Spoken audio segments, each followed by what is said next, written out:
বিটিএডিৰ দক্ষিণ কুৰ্খাকাটি প্ৰাথমিক বিদ্যালয়ত নৱনিৰ্বাচিত পৰ্বতজোৰা জিলা সদৌ সংখ্যালঘু ছাত্ৰ সন্থা চমুকৈ এবিএমছুৰ শপত গ্ৰহণ কাৰ্যসূচী।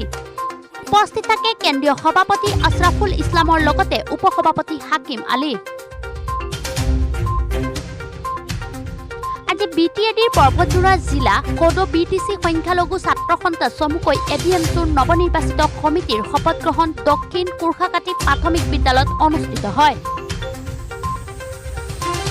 শপত গ্ৰহণৰ আৰম্ভণিতে বিটিএডিৰ সদৌ বিটিচি সংখ্যালঘু ছাত্ৰ সন্থা চমুকৈ এবিএমছুৰ শ্বহীদ বীৰ ছাত্ৰ নেতাসকলৰ আত্মাৰ চিৰশান্তিৰ বাবে সৃষ্টিকৰ্তাৰ ওচৰত দুৱাপাত কৰে।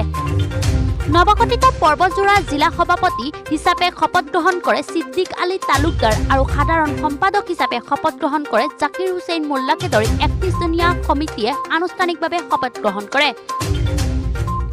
শপত গ্ৰহণ অনুষ্ঠানত কেন্দ্ৰীয় সভাপতি আশৰাফুল ইছলামে বহুকেইটা গুৰুত্বপূৰ্ণ বিষয়ৰ ওপৰত ভাষণ দিয়ে।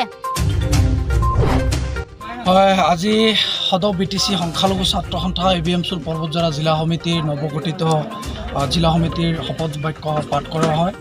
আজি ৩১জনীয়া শপত সমিতি গঠন কৰা হয়।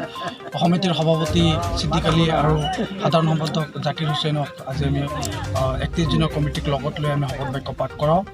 আজি এই চাকতে মই এবিএমছুৰ প্ৰতিজন বিষয়ববীয়া তথা সমগ্ৰ বিটিচি তথা অসমবাসী ৰাইজক এটা কথা ক'ব খুজিছোঁ যে সমূহ জাতি ধৰ্ম ভাষা বৰ্ণ নিৰ্বিশেষে এবিএমছুৰ পতাকাৰ উদ্যোগত যাতে সকলোৱে যাতে সমভাৱে সম উন্নয়ন সম বিকাশ সম অধিকাৰ এই যি ধাৰা এই ধাৰাটো যাতে আগন্তুক দিনবোৰত যাতে সমভাৱে যাতে বৰ্তি থাকে।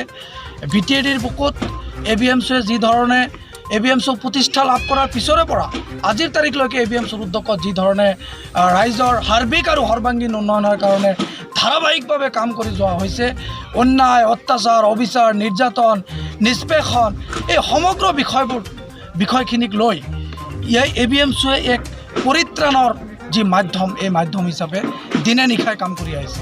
মই এই চাগতে এবিএমছুৰ প্ৰতিজন বিষয়ববীয়াক তথা নৱগঠিত সমিতিক মই আহ্বান জনাব খুজিছোঁ যে আপোনালোকে জাতিৰ হকে ৰাষ্ট্ৰৰ কল্যাণৰ হকে শান্তি ন্যায় নিৰাপত্তা অধিকাৰ প্ৰতিষ্ঠাৰ স্বাৰ্থত আপোনালোকে আগন্তুক দিনবোৰত অধিক সক্ৰিয়তাৰে অধিক তীব্ৰতাৰে আপোনালোকৰ যি প্ৰতিবাদী কণ্ঠ এই প্ৰতিবাদী কণ্ঠটো বিটিএডি তথা অসমৰ ৰাইজৰ আগত আপোনালোকে প্ৰদৰ্শন কৰি এখন সুস্থ সমাজ এখন সুস্থ দেশ এখন ভাতৃত্ববোধ আৰু মিলাপ্ৰীতিৰে যাতে সমগ্ৰ বিটিচি তথা অসমবাসী ৰাইজৰ মাজত ভাতৃত্ববোধৰ যিটো এনাজৰী সেই এনাজৰীটো যাতে অধিক শক্তিশালী কৰিব পাৰোঁ তাৰ কাৰণে এবিএমছুৰ প্ৰতিজন বিষয়ববীয়া তথা বিটিচি তথা অসমবাসী ৰাইজক মই কুকুৰাঝাৰৰ পৰা মামুন আলীৰ ৰিপৰ্ট টাইম 24 আছাম।